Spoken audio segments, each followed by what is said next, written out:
Let's party.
buong araw, July pa.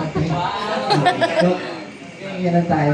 Pero anyway, actually si Yorme lang po ay nautusan lang muna ako na pumunta po muna dito kasi alam ko kanina pa kayo na naghahalubig-lubig po dito. Meron lang kami pupuntahan kasi na event pa actually doon pa sa District 5 sa Manila Hotel. But ako po ay nag-represent lang muna sa kanya bilang andyan lang din naman po yung bahay ko, diba? Isang tumbling lang ako. Pero gusto lang din po namin siyempre magpasalamat sa bawat isa sa inyo. Of course, alam niyo naman yung ating Yorme, as humble as he is din talaga and as hardworking as he is, siyempre pag-uupo niya, kaysa naman sa maisip niya na magpa-party, magbakasyon na magbakasyon, ang una niya inisip yung kapakanan ng bawat isang mga Manileño. Kaya even after the day na nanalo siya, trabaho na kaagad ang naisip niya. Alam niyo, ano rin naman siya, minsan yung pagkasipag din talaga niya, talagang ay mapapakita mo kung gaano niya talaga kasi kamahal yung mga Manileño. Diba? Alam ko naman, lahat tayo na lahat tayo nakasama din niya ng kampanyahan, lahat tayo na araw-araw rin siya nakakasama. Alam natin kung gaano siya kasipag yung panahon ngayon, and alam rin naman natin kung gaano rin niya deserve na makapagpahinga din ng content, makapag-celebrate. But at the end of the day, para sa kanya, yung time is precious, yung oras na kaya natin ayusin, yung mga kailangan ayusin, dahil ilang araw na lang din naman na ay uupo na ulit ang administration ng Dumagoso. And he would much rather spend yung time niya para makahanap ng mga solusyon kung ano man yung mga problema na meron tayo dito po sa loob na po ng Maynila. Pero rest assured, pinapasabi din naman po niya through me and siyempre po sa ating mga kasama po dito na kayo naman sa bawat isa po sa inyo, sa tulong na ibinigay ninyo, hindi lang po para kay Yorme, kay Vice Chief, at sa buong Yorme's Choice na rin din naman po talaga, na kayo naman din po ay magiging parte pa rin talaga ng gobyerno po ng Maynila. Bilang kayo ay nasa harap, kayo yung nagre-report, kayo po mismo yung nagpapaalam din sa atin kung gaano po ba kasatisfied or unsatisfied yung mga taong bayang Manileño, kung ano ba ang nangyayari po sa atin. Kaya kung sa inyo, sa pagpapanood namin kung ano yung mga laman ng mga content din ninyo, kung ano yung laman ng mga nire-report ninyo. For the longest time, siguro alam ko ang daming mga lumalabas na puro mga negatibo in terms of kung paano po yung taong bayan ay disheartened sa mga nangyayari. E ngayon naman po, excited naman siguro kung makapanood na rin sa inyo na i-interview naman natin yung mga taong bayang Manileño na masaya ulit sila sa gobyerno ng Maynila. Tama po ba? Yes. Kaya, we only have 20 ngayon. 10 days na lang. 10 days na lang. Hanggang maupo na officially si Yorme. Asahan po ninyo na ang inyong lingkod, si Tol Sarka, sa loob ng konseho, magiging kakampi po ninyo. Asahan ninyo na si Vice Chief, magiging kakampi nyo rin pa rin po. Asahan din ninyo na si Yorme rin naman, siyempre, hindi po kayo iwan talaga.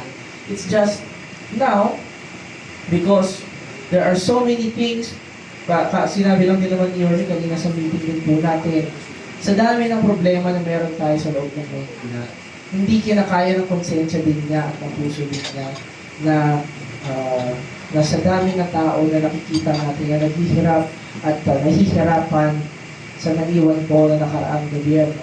Ngayon naman po, tayo naman magsakripisyo lang din ng konti para rin naman sumayaw ulit ang mga buhay nila. Kaya, Yes. I hope na tuloy-tuloy pa rin din naman na maging ganun yung mindset natin. Kasi public service naman din, at the end of the day, ay talagang sakripisyo rin naman po natin na para sa sarili natin for the greater good of all Manileños. Eh kapag nakita natin na umaangat na ulit yung buhay, sumisigla na ulit ang lungsod po ng Maynila, eh yun naman po, yun ang walang kahalaga, kung yun ang walang halaga na reward po na naibibigay po sa atin. In English, priceless naman po yung ganong klaseng na ibibigay natin sa taong bayan ng Pilipinas. Na makita nabuhay na naman po ang Maynila. Masigla na naman po ang Maynila. Maaliwalas na naman po ang Maynila. At pinaka-importante, mabango na ulit sa lungsod ng Maynila. Kaya, I hope na today po, na nakakapag-enjoy din po kayo on behalf of us na rin po siguro na nagtatrabaho pa rin po kayo. Alam nyo, talagang kahit ako, medyo kinakabahan din po kayo. Kasi nung panahon, nung konsihal po ako, nung pandemic, na nandun din po si Yorme as mayor, makakuha na lang kami ng mga tawag na alauna na ng madaling araw, alas na sa madaling araw. Tol, mga konsihal, punta kayo, may specialization kayo, dito, ganyan. Medyo kinakabahan na ulit ako, hindi ko mauulit na namin yung mga yan. But at the end of the day, yung mga ganong klaseng sakripisyo will be worth it in the end naman, na makita lang natin na may ngiti na ulit ang lungsod ng Maynila. Kaya mag-iingat po kayo palagi. We are just one call, one text, and one service lang din away. And I am very excited for the next 3 years para po sa lungsod ng Maynila. Dahil kayo naman po, maipapakita nyo ang talagang pagbabago sa lungsod ng Maynila. And you will be part of making Manila great again. Kaya maraming salamat po sa inyo. Manila, God lahat. bless. Maraming salamat.